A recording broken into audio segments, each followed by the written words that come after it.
No one in that softly lit hallway expected the millionaire to freeze. But the moment Leo Vance heard the maid singing from his mother's room, his entire world narrowed to a single, impossible melody.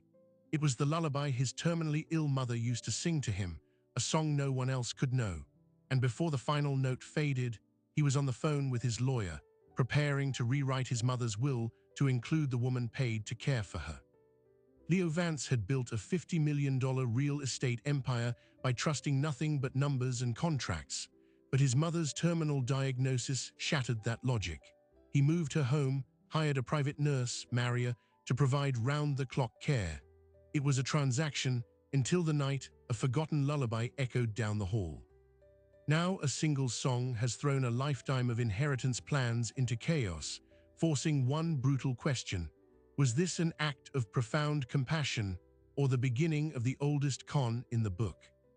His mother, Elena Vance, was the one person who had seen the boy before the businessman. A former piano teacher with a laugh that could fill a room, her Alzheimer's diagnosis 2 years prior had been a slow, cruel theft. First, it took the names of songs. Then it took her students. Finally, it began taking her son. Leo's solution was architectural, a private wing built onto his Pacific Palisades home, staffed with the best round-the-clock care money could buy. He interviewed over a dozen candidates. Maria Silva was number 14. Her resume was unremarkable. 10 years of experience, mostly through agencies, references that checked out with polite, generic praise. What got her the job was her stillness. In a room full of qualified people trying to sell their compassion, Maria just listened. When Leo described his mother's love for Chopin and her worsening sundowning episodes, Maria didn't nod sympathetically. She asked one question: what piece does she hum when she's agitated? It was an etude, Opus 25, number 11, The Winter Wind. Leo had forgotten that. Maria had already noted it down.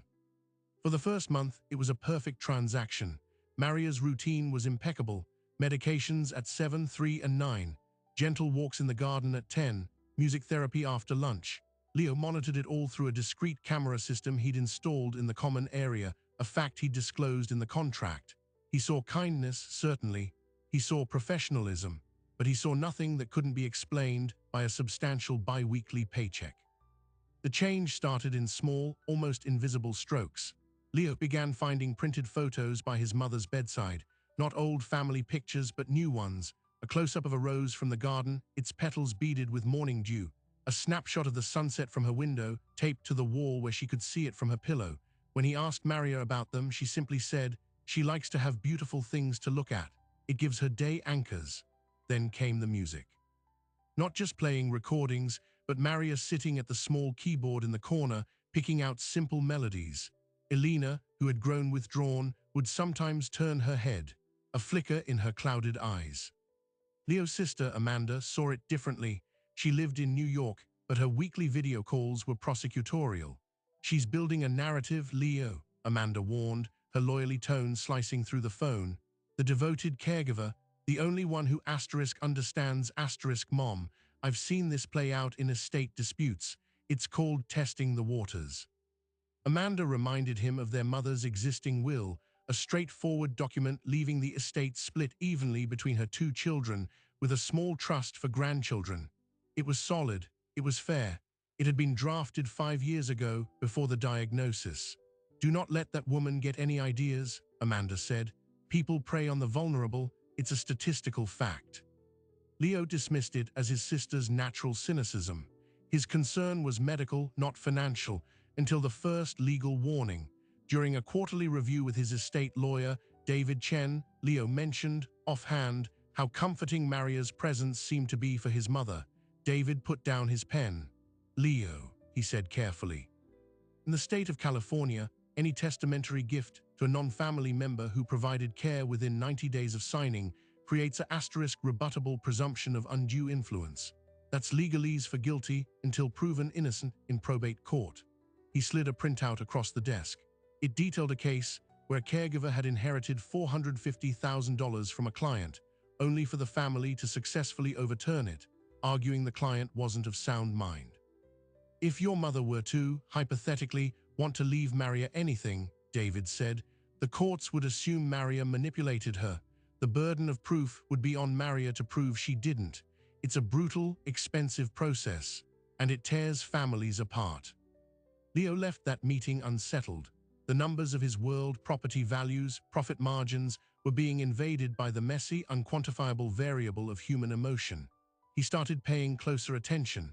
He reviewed camera footage not for routine, but for subtext. He saw Maria reading poetry aloud. He saw her holding his mother's hand during difficult physical therapy sessions, not just assisting, but whispering encouragement. He saw his mother, one afternoon, reach out and pat Maria's cheek, a gesture she hadn't made toward Leo in over a year. The dividing line was the lullaby. Leo had no memory of telling Maria about it. It was a fragment, something from his earliest childhood, a nonsensical tune with words about a silver moon and a paper boat. His mother had stopped singing it by the time he was 5. He believed it was lost to her memory, erased by the disease. Hearing it now in Maria's clear, soft voice from the darkness of the hallway wasn't just nostalgic. It felt like a violation. A secret pulled from the deepest vault of his mother's crumbling mind. He didn't confront Maria. He retreated to his study, his heart pounding not with warmth, but with a cold, strategic alarm. Amanda's warnings and David's legal briefing collided in his head. This was no longer about kindness. This was about access. The lullaby was proof of access to memories he himself could not reach. What else had she accessed? What conversations had happened in the quiet hours, off camera, in the sanctum of his mother's bedroom? The call to David Chen that night was not emotional. It was tactical.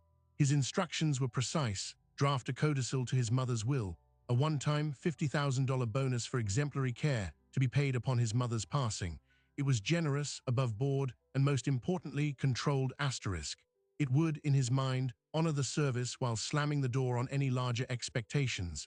He emailed David at 2:17 in the morning. He felt settled. He had quantified the unquantifiable.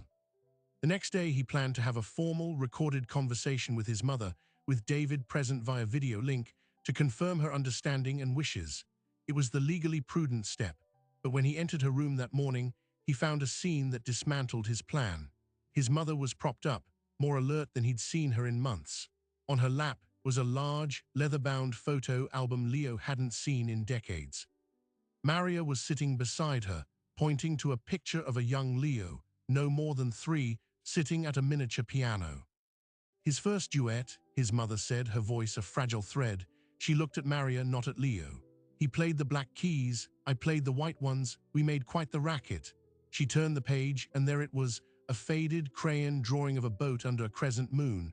The caption in his mother's flowing script read, Leo's lullaby, age 4. Maria looked up, meeting Leo's stunned gaze. Her expression was unguarded, not triumphant, but deeply sad. She showed me this last week, Maria said quietly. She wanted to remember the song. She said she wanted to hear it one more time. In that moment, Leo's carefully constructed narrative of manipulation shattered. This wasn't a secret extracted. It was a memory willingly, lovingly shared. The legal fortress he was building felt suddenly monstrous. He mumbled something and left the room. The codicil draft sat in his email, unsent. He was no longer sure who was protecting whom or what. His doubt lasted exactly 48 hours. That's when the private investigator's report landed in his inbox. He'd hired her on Amanda's insistence, a shadow he'd been ashamed to cast. The report was brief, factual, and devastating. Maria Silva had declared bankruptcy 3 years prior.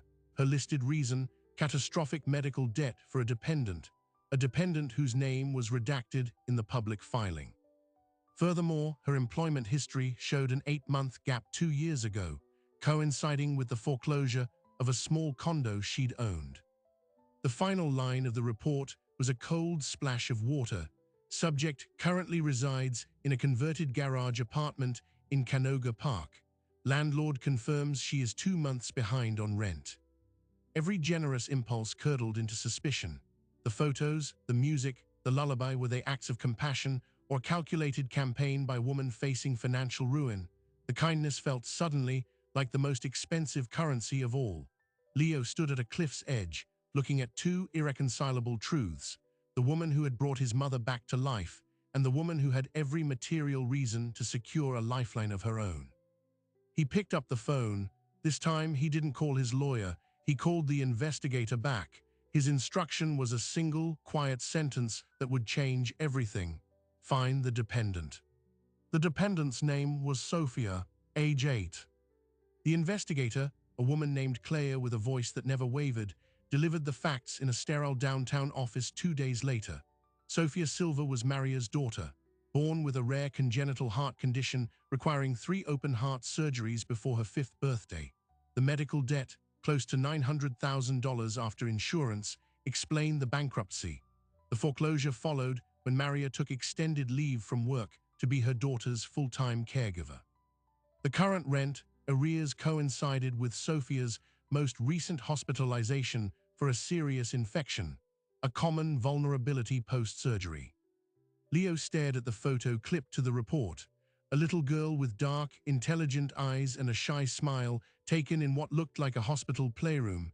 She was holding a stuffed rabbit. "Where is she now?" Leo asked, his voice tight.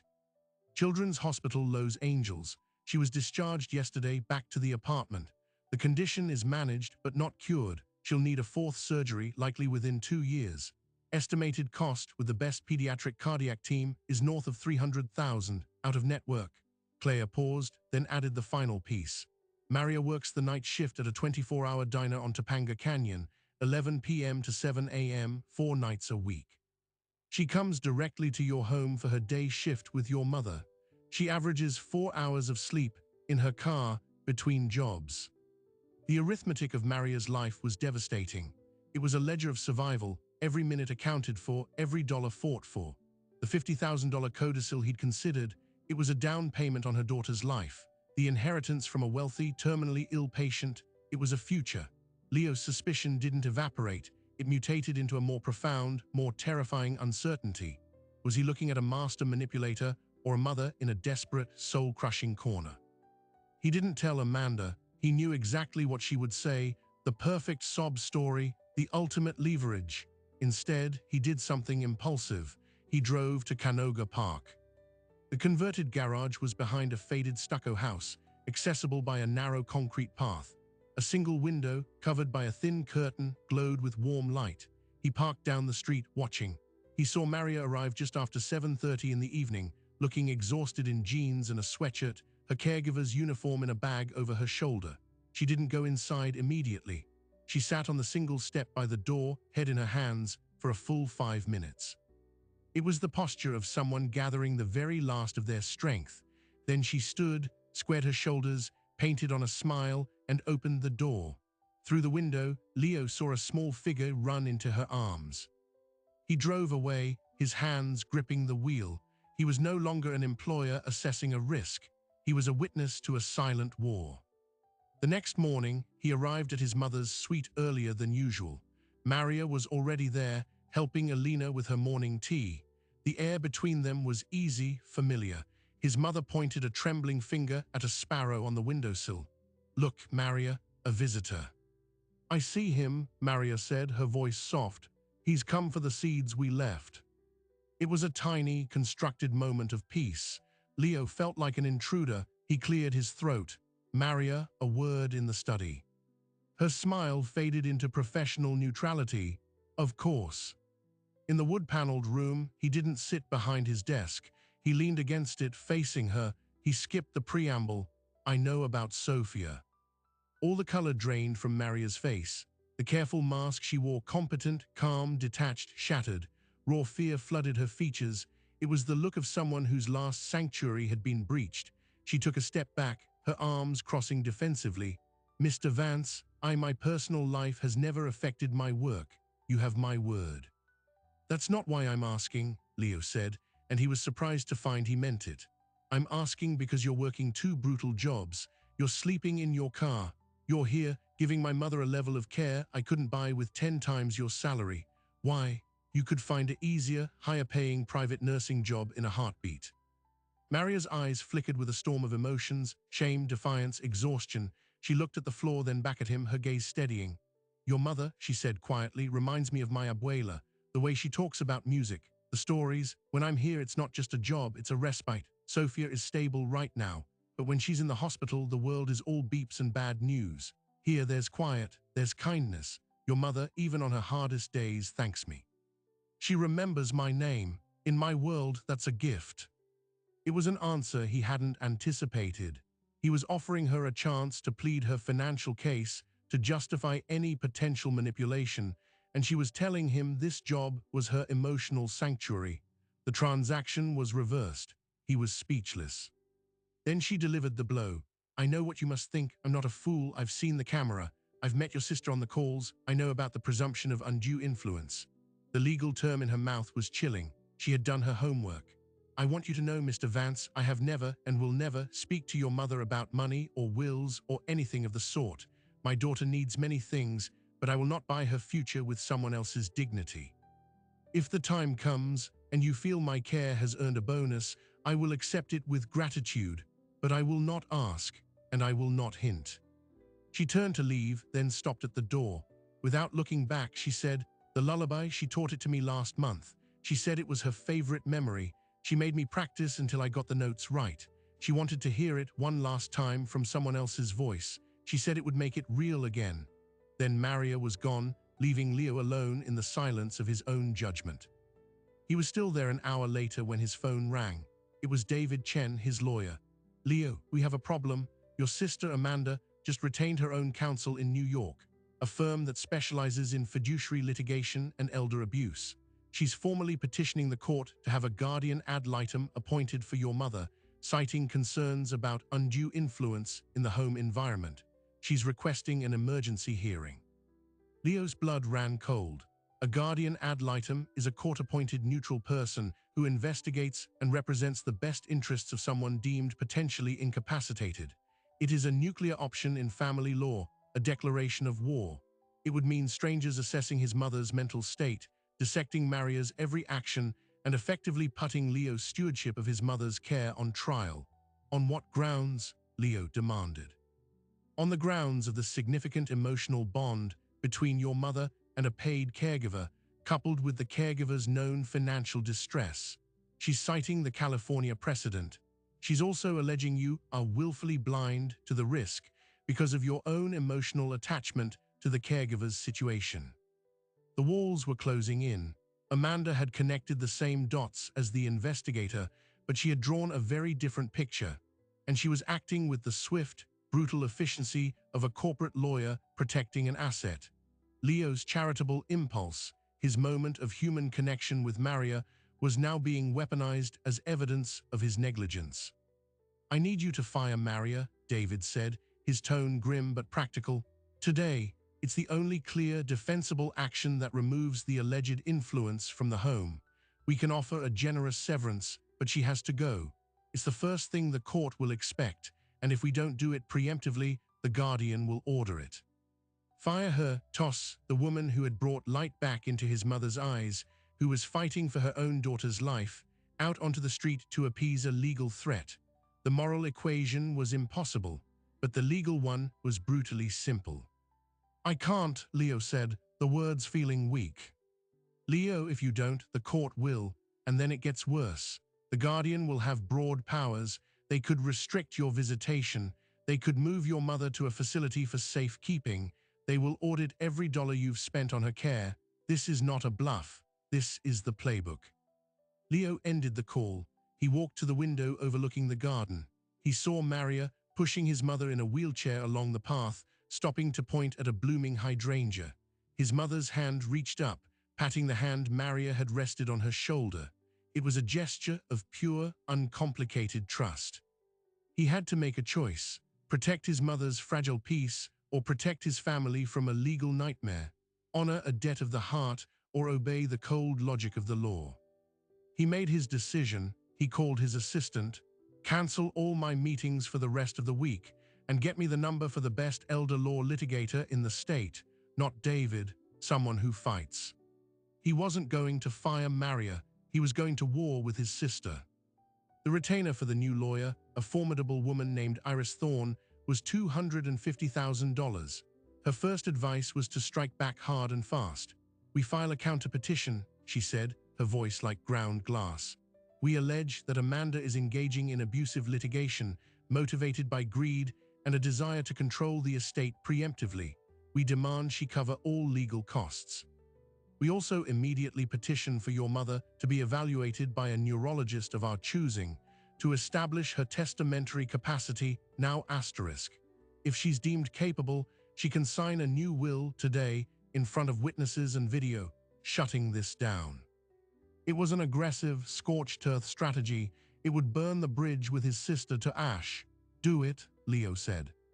The machinery of high-stakes law began to grind. Paperwork was filed. The emergency hearing was set for 72 hours later. The neutral neurologist, a Dr. Aris, was scheduled for the next afternoon. Leo prepared his mother as gently as he could. Mom, a nice doctor is going to come talk to you tomorrow. Just some questions to see how you're feeling. His mother looked at him, her eyes cloudy but sharp in a fleeting moment of clarity. Is Amanda causing trouble? She asked. The question stunned him. Why would you say that? Because she's afraid, his mother said matter-of-factly. She's always been afraid of not getting her share.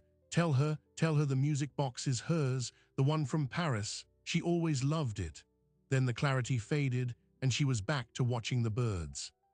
That night, Leo couldn't sleep. He paced his study. He pulled out the old photo album Maria had been looking through. He flipped to the page with the lullaby drawing. On the opposite page was a photo of him and Amanda as children building a sandcastle. They were laughing. A knot of grief and rage tightened in his chest. This was what it all came down to: money, fear. At 2 a.m., his phone buzzed. A text from an unknown number. It was Maria. Mr. Vance, I overheard your call with the lawyer today. I'm in the kitchen. I understand. I will resign in the morning. I've already written the letter. Please don't fight your sister because of me. Sophia and I will be okay. Thank you for everything. Maria. He read it 3 times. In her moment of ultimate peril, her instinct was to sacrifice herself to protect his family. It was the final, undeniable proof of her character. It was also the worst thing that could happen. If she resigned under this cloud, Amanda's narrative would be cemented. Maria would be unemployable in private care, branded a suspected manipulator. Her and Sophia's future would be destroyed. He didn't text back. He walked downstairs. She was in the dimly lit kitchen, indeed writing a letter at the table. She jumped when she saw him. I'm sorry, I couldn't sleep, she said, hastily folding the paper. Tear it up, Leo said. I can't let you. Maria, listen to me. You resigning now looks like an admission of guilt. It gives my sister exactly what she wants. It proves her point. You stay, you fight with me. Her eyes filled with tears. Fight with what? I have no money for a lawyer. I have no voice in that courtroom. You have my voice, Leo said, the decision crystallizing into absolute certainty. And you have the truth. Tomorrow, the doctor is coming to assess my mother. I want you in the room. This was the pivot. The calculated legal defense was transforming into a moral crusade. He was no longer just defending his mother's estate. He was defending Maria's right to her kindness and his own right to believe in it. The next afternoon, Dr. Aris, a woman with a kind face and a no-nonsense demeanor, arrived. Leo, Maria, and the lawyer Iris Thorne were present. The session lasted an hour. Dr. Aris asked Elena about the date, the president, current events. She fumbled, confused. Then the doctor shifted. She asked about her childhood, about teaching piano, about her children. Elena's answers, while fragmented, were filled with emotional coherence. She spoke of Leo's first recital, of Amanda's fear of the metronome. She spoke of her late husband. Then Dr. Aris held up the drawing of the lullaby. Do you remember this, Elena? A slow smile spread across Elena's face. Leo's boat song, she said. I taught it to Maria. She has a lovely voice. She turned to Maria. Sing it for the doctor, dear. And in that moment, under the clinical gaze of a court-appointed expert, Maria Silva sang the lullaby. Her voice was clear, gentle, and filled with a tenderness that no actor could fake. Elena closed her eyes, swaying slightly, a picture of peace. Dr. Aris made notes, her expression inscrutable. Later in the hallway, the doctor gave her preliminary verdict. Ms. Vance has significant cognitive deficits related to Alzheimer's. Her short-term memory and orientation are poor. However, she said, looking directly at Leo and then at Maria. Her long-term emotional memory and her capacity for genuine affection and gratitude are very much intact. The bond I observed is authentic. It is not a product of coercion. It is a product of human care. She paused. In my professional opinion, while she may not understand the complex value of her estate, she is perfectly capable of knowing who brings her comfort and joy and of wanting to thank that person. It was a victory, but a fragile one. It wouldn't stop the hearing, but it gave them a powerful weapon. The night before the court date, Leo sat with his mother. He held her hand. "Mom, if you could give Maria something to thank her, what would it be?" His mother thought for a long time. "A song," she said finally, "but I already gave her that. Give her peace, she needs peace." The following morning, as Leo and Iris Thorne walked into the courthouse, they were met by Amanda and her lawyer, a man with a razor-cut suit and a contemptuous smile. "Last chance to do the sensible thing, Leo," Amanda said, her voice cold. Before Leo could answer, his phone vibrated. A message from Claire, the investigator. It contained a single line that made the entire cavernous hallway seem to tilt. "Leo, you need to see this. I dug deeper on the medical debt. The primary creditor who forced the bankruptcy. It's a collection firm wholly owned by a shell company. The ultimate beneficiary of that shell company is Amanda Vance's husband's investment fund." The message on his phone wasn't just a fact. It was a trapdoor opening beneath his entire understanding of the last decade. Leo stood frozen in the courthouse hallway, the polished marble floors and echoing footsteps fading to a distant hum. Amanda's husband, Robert, was a venture capitalist. He invested in tech startups, green energy, and apparently the quiet, brutal industry of medical debt collection. The collection firm that had hounded Maria into bankruptcy wasn't some faceless corporation. Its profits, in a circuitous but traceable path, flowed back to Robert's fund, and by extension to Amanda. His sister watched his face pale. Her confident sneer faltered for a microsecond, replaced by a flicker of something else, calculation. She didn't know what he knew, but she saw the shift. Iris Thorne, his lawyer, nudged his elbow. "Leo, breathe, courtroom now." He moved on autopilot, the file from Claire burning a hole in his jacket pocket. The hearing room was smaller than he expected, wood-paneled and airless. The judge, a weary-looking woman in her 60s, scanned the documents before her. Amanda's lawyer, Mr. Vance, began with practiced outrage. He painted a picture of a vulnerable elder, a cunning, financially desperate caregiver, and a son too blinded by guilt to see the manipulation. He cited the bankruptcy, the foreclosure, the rent arrears.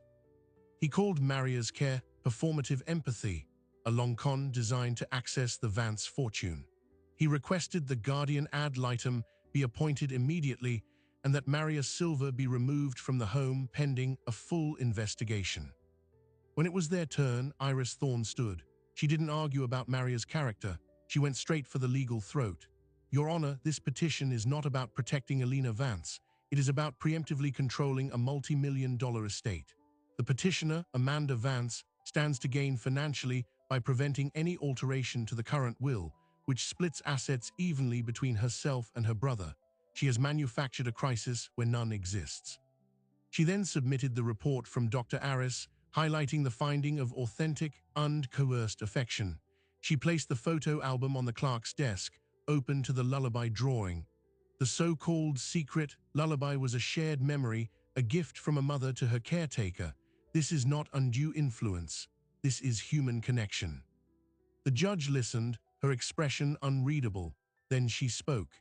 "The court is less interested in the caregiver's financial situation and more interested in the patient's capacity. Dr. Aris's report is compelling, but it is preliminary. I am granting the petition for a guardian ad litem." A cold fist clenched in Leo's chest. Amanda's lawyer barely suppressed a smile. But the judge continued, raising a hand. "I am appointing the guardian on a limited, observational basis. Ms. Silva will not be removed from the home at this time. The guardian will visit the residence, interview all parties, and assess the living situation. Their primary mandate is to determine if Elena Vance is experiencing any coercion or distress. This is not a criminal investigation. It is a protective measure. I expect full cooperation from both sides." It was a compromise, but one that kept Maria in place. A small victory. Then the judge named the guardian. It was a retired social worker named Geraldine Frost. Iris leaned over and whispered, "She's tough, but she's fair. She hates bullies. This could work for us." As they filed out of the courtroom, Amanda approached, her lawyer a step behind. "This isn't over, Leo. That woman is a predator and you're her mark. When this is done and Mom is safe, I hope you can live with yourself." Leo looked at her, really looked at her, the sister who used to build sandcastles with him. Now he saw a stranger, a shareholder in a company that had broken Maria's life. He didn't mention the debt collection firm, not yet. He needed proof, not just a financial trail, but intent. "Why are you doing this, Amanda? Really? Is it the money? Do you need it that badly?" Her eyes hardened. "This is about Mom's legacy, about protecting her from being used in her final days. You're so busy playing the hero, you can't see the villain standing right in front of you." She turned and walked away, her heels clicking a final, dismissive rhythm on the marble. Back at the house, Leo told Maria and Iris about the Guardian's pending visit. Maria looked terrified. "They'll think everything I do is an act." "Then don't act," Iris said bluntly. "Be exactly who you are. Care for Alina, talk to her, let the Guardian see what we see. The truth is your defense." 2 days later, Geraldine Frost arrived. She was a small, bird-like woman with sharp eyes that missed nothing. She spent an hour alone with Alina. She toured the suite. She reviewed the medication logs and the care plan. She watched from a distance as Maria helped Alina with lunch, cutting her food into small bites, narrating what everything was. Then Geraldine asked to speak with Maria alone in the garden. Leo watched from the window, his heart a drum in his chest. He saw Maria speak, her hands moving earnestly.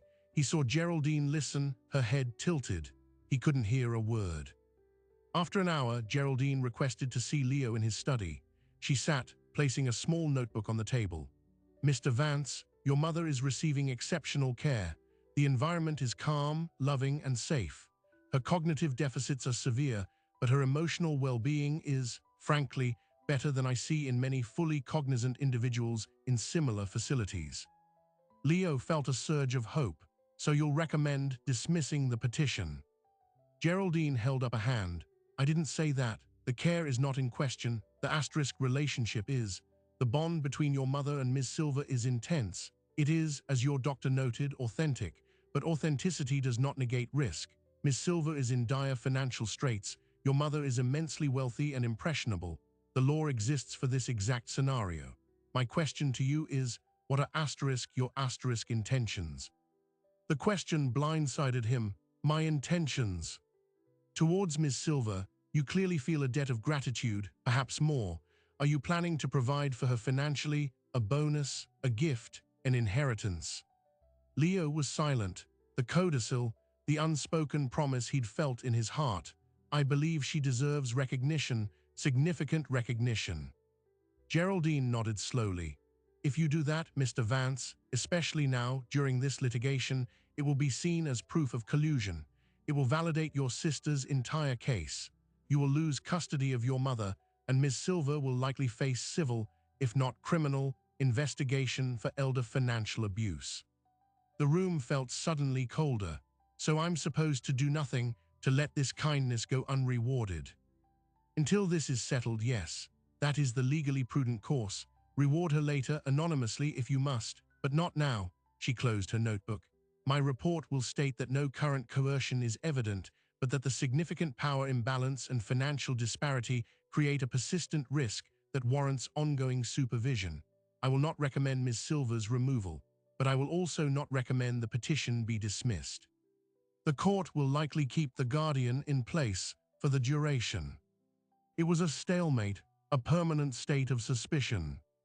After Geraldine left, Leo found Maria in the kitchen, washing teacups.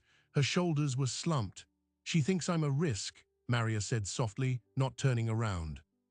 "No, she thinks the asterisk situation is a risk. There's a difference." "It doesn't matter. The cloud is there. It will never go away." She turned, her eyes red-rimmed. "I love your mother, Mr. Vance, but I can't live under a microscope waiting for someone to decide my love is a crime. I need to leave, for my sanity and for Sophia's future." This time, Leo didn't argue. He understood. The law and his sister had created a prison of good intentions. Where will you go? I have a cousin in Arizona. She says I can stay while I find work there. She managed a fragile smile. It's sunny. That will be good for Sophia. He made a decision then. He went to his safe, retrieved a stack of cash, $10,000, and placed it in an envelope. He handed it to her. Severance, a bonus, call it whatever you want. It's not a gift. It's earned wages. Take it, get settled. Maria looked at the envelope like it was a live wire. I can't, if anyone finds out. No one will find out, and if they do, I'll say I paid out your contract, which I am. He pushed it into her hands. Please, for Sophia. She took it, tears finally spilling over. Thank you, I'll say goodbye to Elena tomorrow. But the next morning, before Maria could give her notice, the disaster struck. Elena Vance had a catastrophic fall. She tried to get out of bed by herself in the pre-dawn hours, something she hadn't done in months. She was found on the floor by the night nurse, unconscious, with a significant head injury. An ambulance rushed her to the hospital. She was taken directly into emergency neurosurgery for a subdural hematoma. The phone call pulled Leo from a fitful sleep. The world narrowed to the voice of the neurosurgeon, using words like significant swelling, induced coma, and guarded prognosis. He raced to the hospital. In the waiting room of the intensive care unit, he found Maria. She hadn't gone home. She followed the ambulance. She sat in a plastic chair, still in her sweater, her face ashen. I should have heard her, she whispered over and over. I should have been there. It wasn't your shift, Leo said, his own voice hollow. It was no one's fault. But it felt like fate's fault, a cruel timing twist that would now color everything.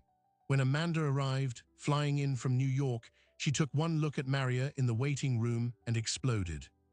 What is she doing here? Amanda's voice echoed down the sterile hall. This is a family matter. Get out now. A nurse shushed her. Leo stood, placing himself between Amanda and Maria. She's here because she cares, something you might try. Amanda's fury was incandescent. Care, this happened on her watch. This is neglect. I'm calling my lawyer. I'm having her arrested. I'm suing her for every penny she doesn't have. The scene drew stares. It was the final, ugly unraveling. Security was called. Maria, trembling, gathered her things to leave. Leo stopped her. Wait, don't go, not like this. But it was too late. Amanda's lawyer, Mr. Vance, was already on the phone with the hospital administration, demanding Maria be banned from the premises and that the police be contacted to file a report for elder neglect. In the midst of this chaos, the neurosurgeon emerged. His face was grave. The surgery was successful in relieving the pressure, but the trauma, combined with the advanced Alzheimer's, the chances of her regaining any meaningful consciousness are very low. I'm sorry. You should prepare for the likelihood that she will not wake up. The words landed like a physical blow. Amanda crumpled into a chair, sobbing. Leo felt the floor drop away. His mother, the woman who remembered lullabies, was gone, even if her heart still beat. And in that vacuum of grief, Amanda's legal assault found new vicious traction. With Elena incapacitated, the focus shifted entirely to the estate and to punishment. Amanda filed a civil lawsuit against Maria Silva for negligence and intentional infliction of emotional distress. She also filed an emergency ex parte motion to have Leo removed as the executor of their mother's estate, citing his irrational allegiance to the cause of the negligent party.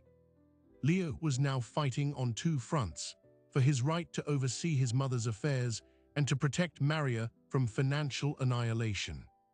It was during a deposition for the negligence lawsuit, a week later, that the trap was sprung. Amanda's lawyer was grilling Maria about her finances, her bankruptcy, her desperation. He was painting a picture of a woman so needy she would cut corners on care. Then he asked a seemingly innocuous question. Ms. Silva, prior to your employment with the Vance family, did you ever seek financial assistance from a charitable organization for your daughter's medical bills? Maria, exhausted and defeated, nodded. Yes, I applied to several. The Harmony Hope Foundation. They help families with pediatric heart conditions. And were you successful? No, Maria said softly. I was denied. The lawyer smiled. He entered a document into evidence. It was a letter from the Harmony Hope Foundation, dated over a year ago, denying Maria Silva's application for aid. Standard stuff. Then he entered a second document. The foundation's board of directors. Listed among them was Robert Vance, Amanda's husband. Leo's blood turned to ice. It wasn't enough that Robert's fund profited from her debt. He had also been in a position to personally deny her charity. Amanda's lawyer let the connection hang in the air for the entire room to absorb. Then he asked his final question. Ms. Silva, when you learned that your employer's brother-in-law sat on the board of a foundation that rejected your daughter, did you feel angry? Did you feel that life and the Vance family owed you something? It was a masterstroke. It reframed Maria's entire presence in their home not as a desperate need for money, but as a deep-seated personal resentment, a motive for both neglect and manipulation. Maria just stared, utterly broken, understanding too late that she had been outmaneuvered in a game she never knew she was playing. Leo looked at his sister across the deposition table. Her grief was gone, replaced by pure, focused triumph. She had not just connected dots, she had engineered the entire picture. The debt, the denied charity, the lawsuit. It was a comprehensive financial and psychological siege designed to destroy Maria's credibility forever. That night, sitting in the silent, empty mansion, Leo received the final piece from Claire, the investigator. It was a bank transfer record. 6 months before their mother's diagnosis, Amanda had loaned a significant sum to her husband's investment fund. The fund's subsequent investment in the medical debt collection company had yielded a 22% return. Amanda had been paid back with interest. His sister hadn't just benefited from Maria's suffering, she had invested in it. The moral battle was over, the legal battle was raging, but Leo now understood this was something else entirely. This was a financial extermination. And as he looked at the photo of his mother, peaceful in her hospital bed, kept alive by machines, he made the decision that would define the rest of his life. He would not fight to include Maria in the will. That war was lost the moment his mother fell. He would use the entire weight of the Vance fortune to do something else. He would buy the medical debt collection firm that had broken her. He would buy the Harmony Hope Foundation. He would dismantle the very architecture of her suffering, piece by piece, until nothing remained of the machine that had crushed her. And then he would ensure his sister and her husband never profited from cruelty again. The inheritance wasn't the prize anymore. It was the weapon, and he was finally ready to load it. The plan wasn't revenge, it was demolition. Leo Vance called his investment team at 4 a.m. His instructions were stripped of all emotion, just coordinates for a financial strike. First target, the medical debt collection firm, MedCollect Solutions. His team identified it as a privately held company with 3 major shareholders. Using a network of shell companies and intermediaries to avoid price inflation, Leo began buying out the partners, one by one.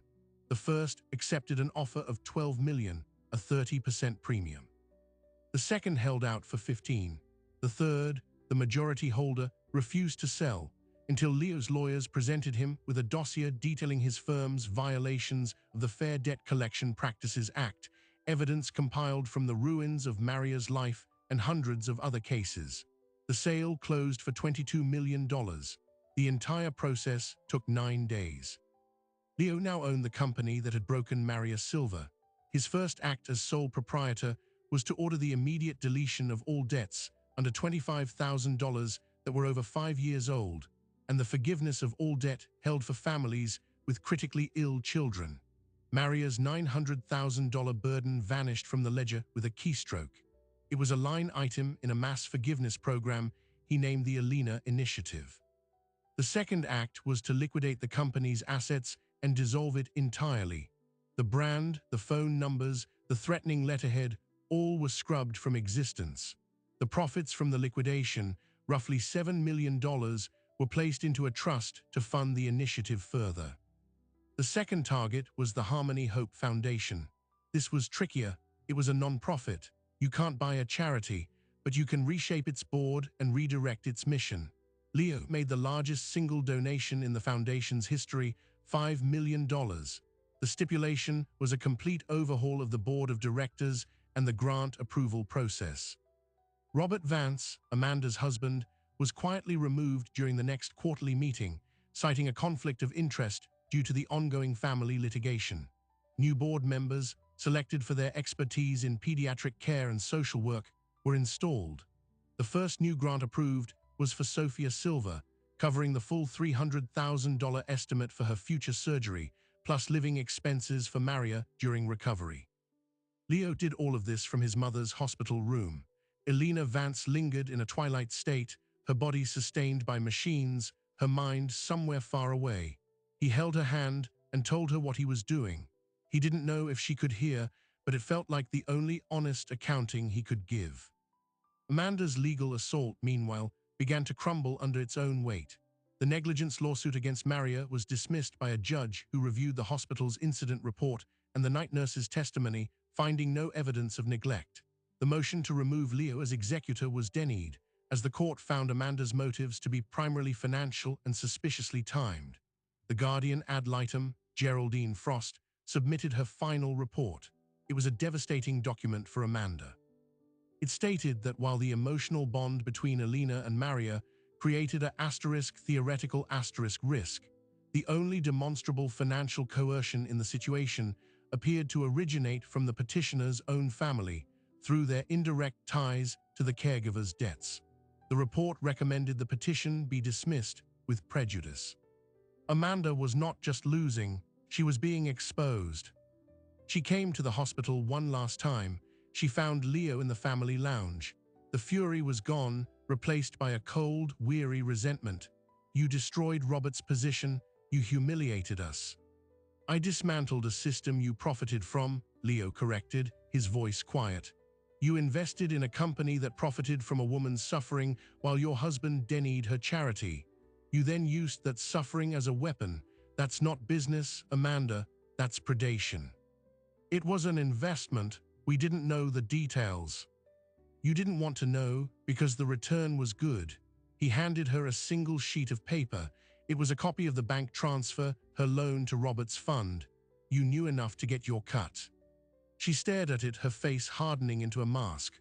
"What do you want, Leo? Money? An apology? You've won. Mom is gone. You've chosen a stranger over your own family. Enjoy your victory." "I want you to drop everything," he said. "The lawsuits, the petitions, all of it. I want you to leave Maria and her daughter alone. Forever. In return, I will not file a civil suit against you and Robert for tortious interference and conspiracy. I will not release the financial trail to the press. You can walk away with your half of the estate once it's settled, and we can pretend we don't have a sister anymore." She looked at him, searching for a bluff. She found none. "And Mom?" she asked, a faint crack in her voice. "I'll let you know when she passes. You can say goodbye, then we're done." Amanda Vance left the hospital that day, and she never returned. The legal papers withdrawing all petitions arrived at Iris Thorne's office 48 hours later. Elena Vance died peacefully 1 week later in the early hours of a Tuesday morning. Her heart simply stopped. There was no pain, no struggle. She was free.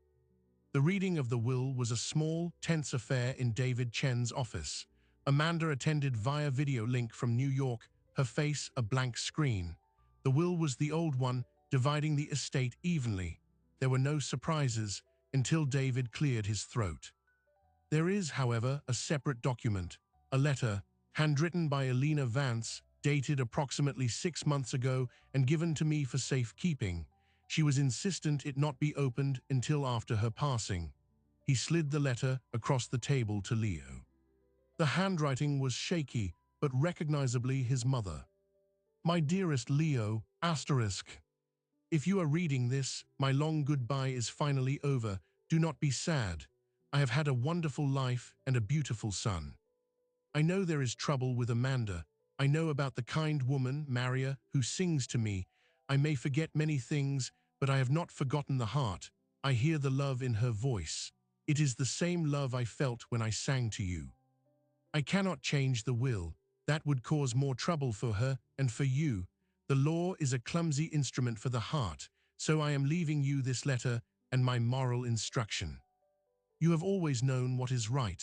Follow that feeling. Care for those who cared for me when I could no longer care for myself. Be generous, be brave, be the man I know you to be. With all my love, asterisk.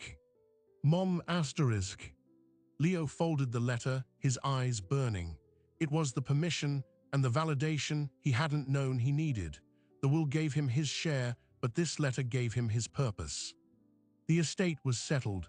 Leo received his half, a sum just over $17 million after taxes. The day the funds cleared, he enacted the final phase of his plan. He had Iris Thorne draft a new irrevocable trust. He funded it with $5 million of his inheritance. The trust's beneficiary was Sophia Silva. It would cover all her medical expenses, education, and provide a modest living stipend until she turned 25. It was structured to be lawsuit-proof, held offshore, and completely inaccessible to any future creditors. It was a fortress of financial security for a little girl who had known none. For Maria, he did something different. He called her to his home, now feeling emptier than ever. He handed her two things. The first was a deed. It was for a small, sunny two-bedroom house in Santa Monica, walking distance from one of the best pediatric cardiology clinics in the state. The mortgage was paid in full. The second was a key card. This is for a nonprofit I've started, he told her, the Elena Vance Center for Compassionate Care. It provides training, support, and scholarships for caregivers. I want you to be the director of family advocacy. Your salary is $200,000 a year. Your first task is to design a program so no one has to sleep in their car between shifts caring for someone else. Maria stared at the documents, her hands trembling. She shook her head. Leo, Mr. Vance, I can't accept this. It's too much. People will talk, they'll say. They'll say exactly what they've already said, Leo interrupted gently. And they'll be wrong. This isn't a payoff. It's an investment. In you, in your expertise, in your daughter's future. My mother's letter told me to be generous. Let me be. Maria broke down then, not in sadness, but in a profound, seismic release of a weight she had carried for a decade. She accepted.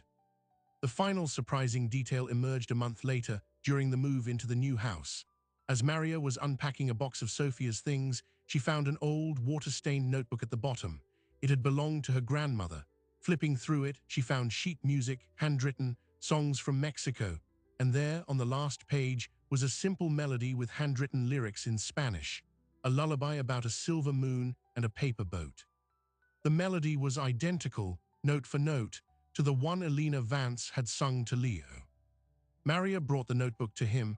They sat in the quiet living room of the new house, the afternoon sun streaming in.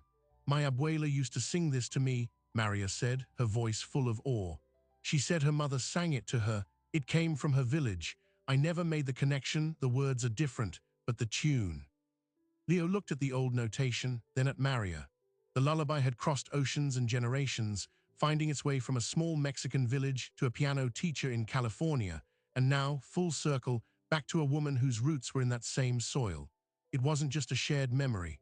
It was a shared thread in the human tapestry, a tiny musical proof that they were all connected in ways deeper than law, deeper than money, deeper than blood. He hadn't just heard a maid singing his mother's song that night in the hallway. He had heard an echo of a universal lullaby, a song of comfort that had always belonged to both of them. The lawsuits ended, the money was moved, the house became a home, Sophia's health stabilized, her next surgery planned but not urgent, funded by the trust. The Elena Center opened its doors, with Maria at the helm, creating the refuge for others she had never had. Leo Vance, the millionaire who trusted only numbers, had finally learned to calculate the incalculable, the value of a song passed between two mothers, the cost of a silence broken by kindness, the infinite interest paid on a debt of compassion. He stood now at the edge of his mother's garden, which Maria still tended, and understood the final, quiet truth. The real inheritance was never in the will, it was in the lullaby, it was in the choice to listen for it, and the courage to honor it. In the end, this story was never about a will, or a lawsuit, or even $1 million. It was about a single, fragile thread connecting two people who, by every rule of money and law, should have remained strangers. A thread made of memory, of melody, of the quiet, desperate work of caring for one another in a world that often forgets how. We live in a system built on contracts and caveats, on the prudent, the defensible, the legally sound, and for good reason, to protect the vulnerable from the predatory. But what happens when the system cannot tell the difference between a predator and a saint? When the same legal presumption designed to shield an elder from exploitation becomes a weapon to punish simple human kindness? Leo Vance's journey forced him to navigate that impossible gap. He had to learn that sometimes the right thing is not the safe thing, that true protection doesn't always come from a clause in a contract, but from the courage to stand in the messy, uncertain space of another person's pain. Maria and Sophia Silva now have a future, not because of a loophole, but because one man chose to look beyond the ledger. The Elena Vance Center for Compassionate Care now exists, training and supporting those who do the essential, exhausting work of holding people together at their most fragile. That is the real legacy, not the money that changed hands, but the paradigm that shifted, from suspicion to trust, from transaction to connection. From a family broken by fear to a community built, however unconventionally, on a foundation of grace. So we're left with a question that lingers long after the final court document is filed. In our own lives, when faced with someone in a vulnerable position, whether they're a caregiver, a stranger, or even a family member, do we default to the rulebook, or do we dare to listen for the human song beneath the circumstances? Do we see a potential problem to be managed, or a person to be understood? The law provides a floor for human behavior, but compassion builds the ceiling. And in that space between, entire lives can be lost or found. Now I want to hear from you. Have you ever faced a moment where you had to choose between the cold, hard rule and the warm, messy truth of someone's situation? What did you do? Share your story in the comments below. These conversations are what remind us we're not alone in navigating these impossible choices. If this story moved you, if it made you think about the unseen battles people fight every day, then do me a favor, hit that subscribe button. We tell these stories not just for the drama, but for the dialogue. For the reminder that behind every headline, every legal case, every family dispute, there are human hearts trying their best in an imperfect world. And sometimes, the most powerful thing we can do is simply listen.